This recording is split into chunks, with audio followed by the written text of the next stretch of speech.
go into the details of what happened on Saturday. Now, in the latest on the banking sector, U.S. Treasury Secretary Janet Yellen has said that banks are likely to become more cautious now. Given the recent bank failures, now lenders may tighten lending further, possibly negating the need for further rate hikes from the Fed. And the ECB President Christine Lagarde believes it is unlikely for U.S. to default on its debt as Congress inches towards the deadline to address the debt ceiling. Now, in an event that is in fact happens, Lagarde ensures of negative impacts marring sentiments are not just in the U.S. but across the globe.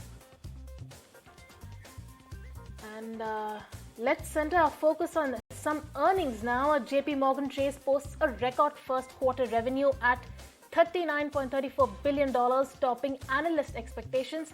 Net interest income too surged as much as 50% on a year-on-year basis. Meanwhile, the New York-based Blackrock's assets swelled to a whopping $9.09 trillion in quarter one. Net flows into all of the firm's funds totaled to $110 billion. And moving on, a biopharma research major, Merck, has agreed to buy Prometheus Life Science for $10.8 billion. Now, the all-cash transaction for Prometheus is the largest and the latest sign the latest sign of rebound in mergers and acquisitions in the sector following a dip in the activity last year. Merck said that the deal would strengthen their position in the fastest growing field of immunology. And shifting focus to the world of football, reports suggest that American financial investor Carlyle is in talks about a major investment in Manchester United, this as the club's auction nears its concluding stages. Carlyle was one of the handful of parties vying for a minority stake in the Old Trafford club. Exact details of the proposal, well, including the investment amount and the deal structure, were yet to be finalized. An update on the Japanese Prime Minister PM Kishida was evacuated unharmed after an explosive device was thrown towards him during his campaign on Saturday.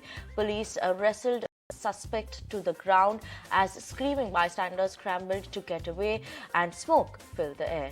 It is reported that one police officer is injured and the Prime Minister continued campaigning on Saturday, but the chaotic scene was reminiscent of the assassination 9 months ago of the former Prime Minister as well.